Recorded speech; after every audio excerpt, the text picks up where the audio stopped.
will be installing is Kali Linux 2024.1. Watch this video till the end and learn how to install Kali Linux 2024 in a VirtualBox on a Windows PC. Now without further ado, let's get started.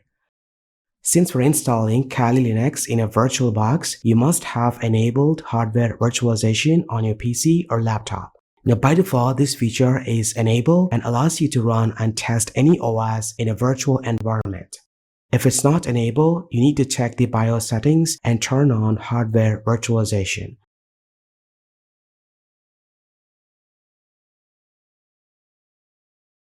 Once it's enabled, you can verify the status using the Windows Task Manager.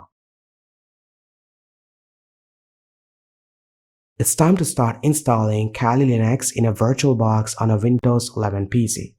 Before starting this video, I just want to tell you that we're going to install Kali on top of Windows running inside an isolated environment which has nothing to do with Windows 11.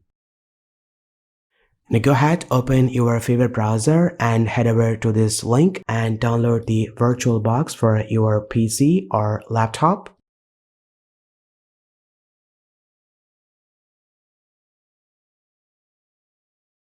Once it's done, head over to the second link and click on this button to download Kali Linux. At the time of recording this video, Kali 2024.1 is the latest version. You can choose the default 64-bit ISO, or you can pick everything ISO that contains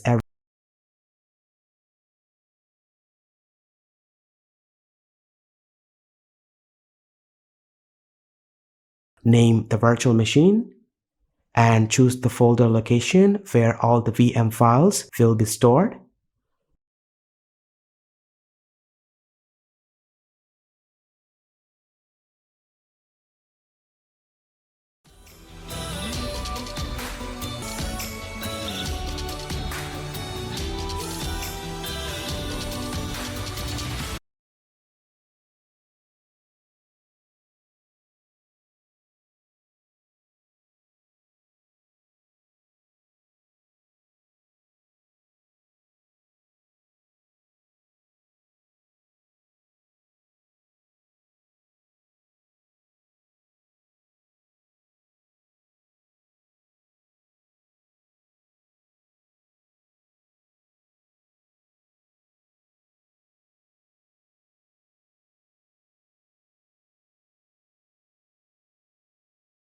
Will be stored. Then set the type as Linux, and for the version I'm going to choose Debian 64-bit. Now click on Next. Allocate the RAM and CPU cores for the Kali Linux virtual machine. I'm going to use 10 GB of RAM and 4 CPU cores for faster performance. Now make sure the slider stays within the green color. Then click on Next. Now allocate the storage space of 20 GB or higher. In my case, I have around 130 GB of free space, and I'm going to allocate 50 GB for Kali. This is the summary of the virtual machine. Click on Finish. We have done creating Kali Linux virtual machine. By selecting it, click on Settings.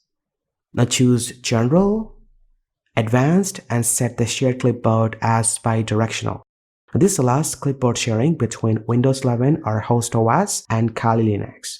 I'm not going to enable drag and drop, and I will leave it disabled. Then select Display from the sidebar and increase the video memory to the maximum. I'm going to enable 3D acceleration, which allows guest machines to use the host machine GPU to render 3D graphics based on OpenGL.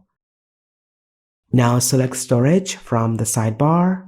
Under the IDE controller, click on Empty, then click on this DVD icon and choose a disk file. Go ahead and import the Kali Linux ISO that looks like this. Then I'm going to select Network. You can use the default NAT.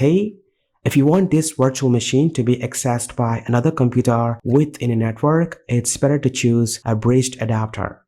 That way, Kali Linux will have its IP address and can be used to connect from remote computer via SSH. That's it, we have finished configuring the virtual machine. It's time to start the VM. To do so, click on the Start button.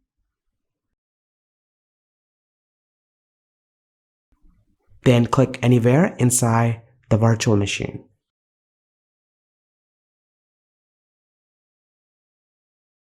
Now keep in mind, when you click inside the virtual machine, the cursor control will be bound to the guest OS. To release it, press the right control key on your keyboard to regain the control of the cursor on the host OS. Now using the arrow keys, choose Graphical Install and press Enter key to boot into the Kali installer.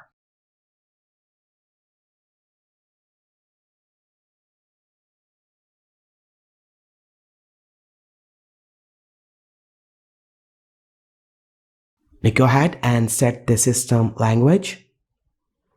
Then select your location and set the keyboard language.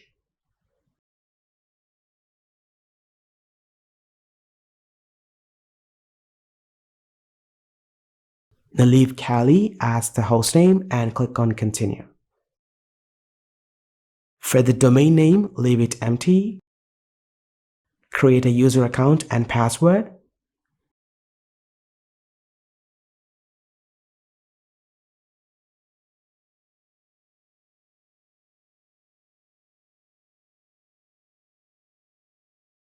Now choose to use the entire disk. Then select the virtual disk. Choose all-in-one partition and finish partitionizing the virtual drive.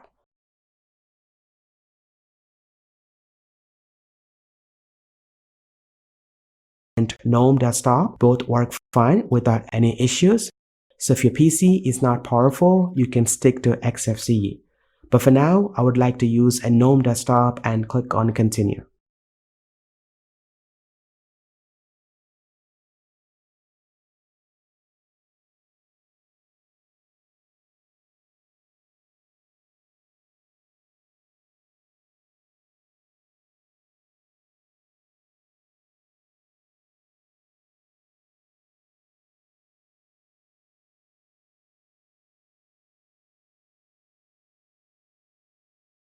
And lastly, you need to install the Grub bootloader. Choose Yes and Continue. Then select the virtual drive and continue to finish the installation.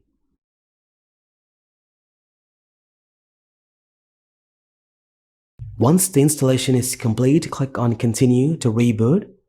You don't have to remove the installation media. VirtualBox will do it automatically for us.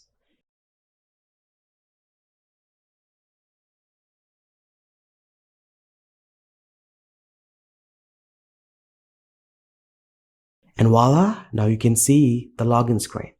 Click on the username and enter the password to log in.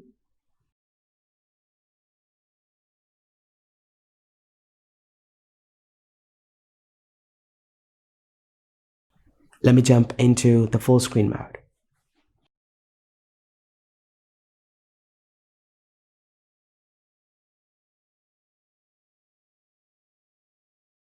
It's time to install VirtualBox Guest Edition tools that will enable 3D acceleration, clipboard sharing, and more functionalities. To do so, first open the terminal and run this command to update the system.